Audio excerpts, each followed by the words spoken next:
Hello दोस्तों, आपके अपने यूट्यूब चैनल में आपका स्वागत है। आज हम आपको इलेक्ट्रिशियन थ्योरी के टॉप एमसीक्यू क्वेश्चन करवाएंगे जो कि प्रीवियस एग्जाम में पूछे गए थे। आज हम जेवीएनएल में पूछे गए क्वेश्चन करवाएंगे। वीडियो को बिना स्किप के लास्ट तक ज़रूर देखना, जिससे कि कोई भी क्वेश्चन नहीं छूट सके। आज का हमारा पहला क्वेश्चन है जो एग्जाम में पूछा गया था। एक इलेक्ट्रॉन का चार्ज है, आपको बताना है एक इलेक्ट्रॉन पर कितना चार्ज होता है। तो इसका राइट आंसर का ऑप्शन ई 1.602 इंटू 10⁻⁻19 कुलाम, जो कि एक इलेक्ट्रॉन का चार्ज होता है। अगला क्वेश्चन हमारा जो एग्जाम में पूछा गया था, 1 मिनट में 10 एम्पीयर का करंट प्रवाहित करने वाले एक सर्किट से होकर कितने कुलाम का चार्ज प्रवाहित होता है। आपको बताना है 1 मिनट में 10 एम्पीयर का करंट प्रवाहित करने वाले एक सर्किट में होकर कितने कुलाम का चार्ज प्रवाहित होता है। तो इसका राइट आंसर का ऑप्शन ई 600 कुलाम,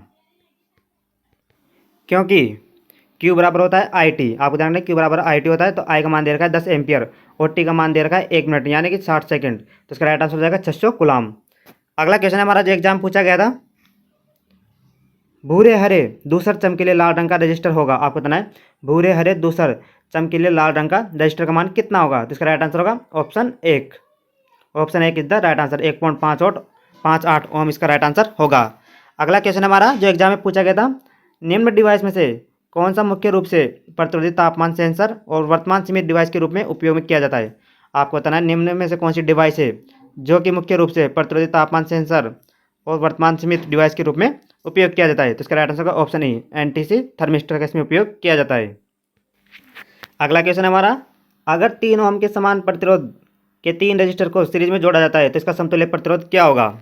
आपको बताना है अगर 3 ओम के समान प्रतिरोध के 3 रजिस्टर को सीरीज क्रम में जोड़ा जाता है तो इसका प्रतिरोध का मान क्या होगा। तो इसका राइट आंसर का ऑप्शन ए 9 ओम, क्योंकि श्रेणी क्रम में प्रतिरोध का मान होता है R1 plus R2 plus R3 होता है। तो इसका राइट आंसर हो जाएगा 3 प्लस 3 प्लस 3 9 ओम इसका राइट आंसर होगा।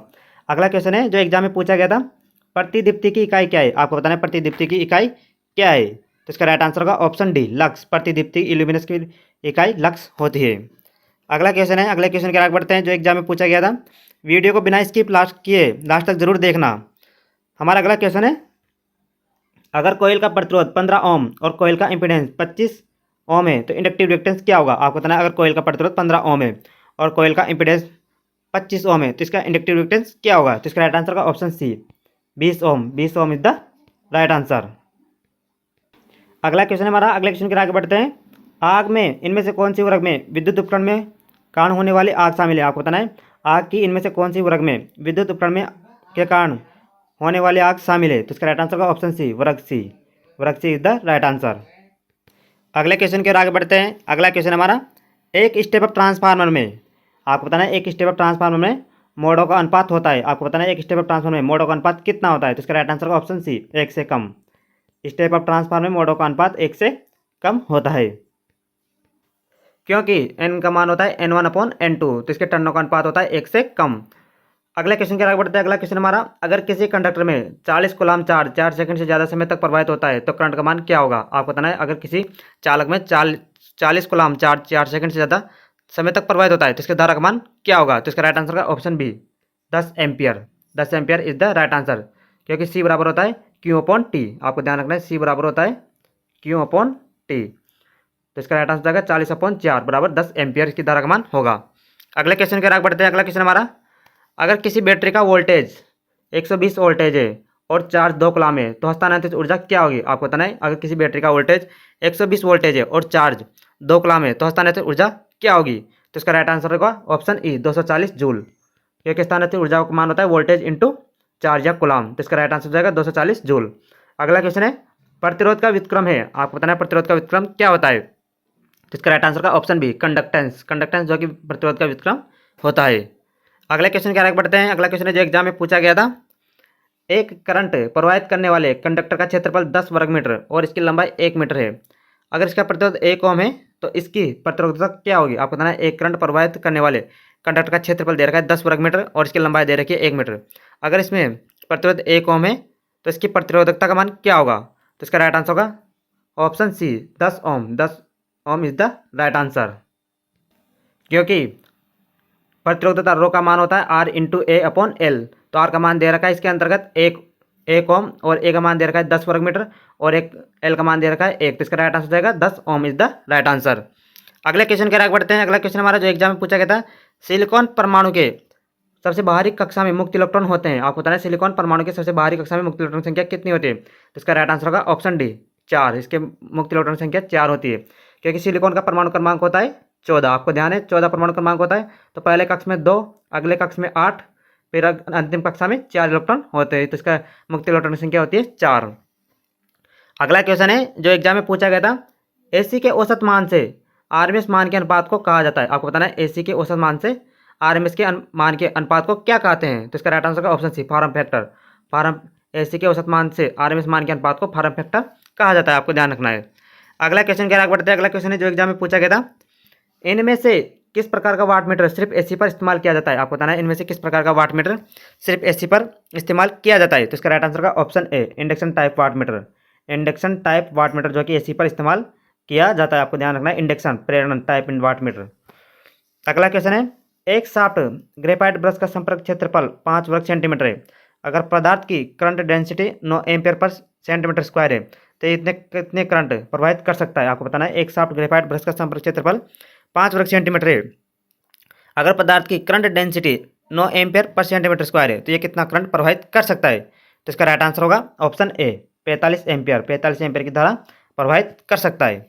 अगले क्वेश्चन के आगे बढ़ते हैं। अगला क्वेश्चन हमारा जो एग्जाम में पूछा गया था, एक हीटर 250 वोल्ट पर 4 एम्पियर का करंट पैदा करता है, तो यह कितनी बिजली खर्च करता है। आपको बताना है एक हीटर जो 250 वोल्ट पर 4 एम्पियर का करंट पैदा करता है, तो ये कितनी बिजली खर्च करेगा, तो इसका राइट आंसर का ऑप्शन बी 1 किलोवाट। यह 1 किलोवाट की बिजली खर्च करेगा, क्योंकि 1 के WH का मान निकालेंगे तो इसका राइट आंसर हो जाएगा 250 वोल्ट इंटू 4 बराबर 1000। तो 1000 में 1000 का भाग देंगे तो 1 किलोवाट, इसका राइट आंसर होगा option B is the right answer. अगले क्वेश्चन के आगे बढ़ते हैं कि बैटरियों को समांतर क्रम में जोड़ा जाना चाहिए। आपको बताना है बैटरियों को किसके समांतर क्रम में जोड़ा जाता है, तो इसका राइट आंसर का ऑप्शन है करंट की क्षमता को बढ़ाने के लिए बैटरियों को समांतर क्रम में जोड़ा जाता है। आपको ध्यान रखना है बैटरियों को समांतर क्रम में क्यों जोड़ा जाता है, करंट की क्षमता बढ़ाने के लिए। अगला क्वेश्चन है जो एग्जाम में पूछा गया था, एक लेड एसिड बैटरी के विशिष्ट गुरुत्व का इस्तेमाल अक्सर इसकी को मापने के लिए किया जाता है। आपको बताना है एक लेड एसिड बैटरी के विशिष्ट गुरुत्व का इस्तेमाल अक्सर इसकी क्या मापने के लिए किया जाता है, तो इसका राइट आंसर का ऑप्शन सी चार्ज की होने की स्थिति। चार्ज होने की स्थिति का पता लगाने के लिए विशिष्ट गुरुत्व का इस्तेमाल किया जाता है। अगला क्वेश्चन है जो एग्जाम में पूछा गया था, इनमें से कौन सा चमकीला पदार्थ लैंप में हरे रंग की रोशनी देता है। आपको बताना है वह कौन सा लैंप है जो कि हरे रंग की रोशनी देता है, तो इसका राइट आंसर का option E zinc silicate. Zinc silicate जो कि पदार्थ होता है लैंप के अंदर जो कि हरे रंग की रोशनी देता है। अगला क्वेश्चन है, फ्यूज का मुख्य कार्य निम्न में से क्या है। आपको बताना है फ्यूज का मुख्य कार्य क्या होता है, तो इसका राइट आंसर होगा ऑप्शन सी अतिरिक्त धारा को रोकथाम करना। अतिरिक्त धारा की रोकथाम करने के लिए फ्यूज का प्रमुख कार्य होता है। अतिरिक्त धारा से बचाने के लिए फ्यूज ही लगाते हैं हम।